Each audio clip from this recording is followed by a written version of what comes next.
મહાકુંભમાં 3 મહારેકોર્ડને ગિનિસ બુકમાં સ્થાન. સફાઈ પોલીસ કર્મી અને નાવિકોનું સન્માન કરાયું. ઉત્તર પ્રદેશના પ્રયાગરાજમાં 45 દિવસ સુધી ચાલેલા મહાકુંભની શિવરાત્રીના દિવસે પૂર્ણાહુતિ થઈ હતી. મહાકુંભના સમાપનના બીજા દિવસે ગુરુવારે મુખ્યમંત્રી યોગી આદિત્યનાથે સફાઈ કર્મચારીઓ, પોલીસ અને નાવિકોનું સન્માન કર્યું હતું.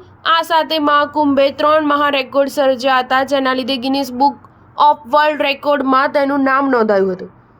ગિનિસ બુકની ટીમે પ્રયાગરાજ મહાકુંભના નામે સર્જાયેલા આ રેકોર્ડ્સના સર્ટિફિકેટ ગુરુવારે યોગી સરકારને સોંપ્યા હતા. ઉત્તર પ્રદેશના મુખ્યમંત્રી કાર્યાલયે ગુરુવારે તેના એક્સ હેન્ડલ પર ગિનિસ વર્લ્ડ રેકોર્ડ ટીમ તરફથી સોંપાયેલા 3 સર્ટિફિકેટની તસવીર શેર કરી હતી, જેમાં મુખ્યમંત્રી યોગી આદિત્યનાથ, નાયબ મુખ્યમંત્રી કેશવ પ્રસાદ મૌર્ય અને બ્રજેશ પાઠક તેમના હાથમાં ગિનિસ વર્લ્ડ રેકોર્ડના સર્ટિફિકેટ લઈને જોવા મળ્યા હતા. સીએમઓએ એક્સ પર લખ્યું, 45 દિવસ ચાલેલા લોક આસ્થાના મહાપર્વ મહાકુંભમાં પહેલો ગિનિસ વર્લ્ડ રેકોર્ડ ગંગાની સફાઈનો નોંધાયો છે. ગંગામાં 329 સ્થળો પર એક સાથે સફાઈ કરવાનો રેકોર્ડ નોંધાયો છે.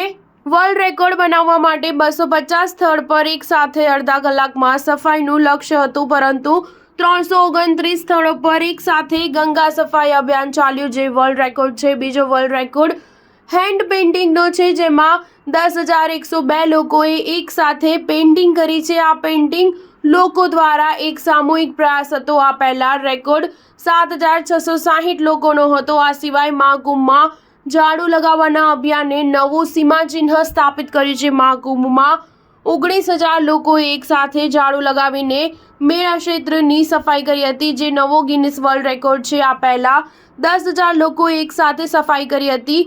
બીજી બાજુ મુખ્યમંત્રી યોગી આદિત્યનાથે મહાકુંભના સમાપન બાદ ગુરુવારે સફાઈ કર્મચારીઓ, પોલીસ અને નાવિકોનું સન્માન કર્યું હતું અને તેમના માટે મોટી જાહેરાતો કરી હતી.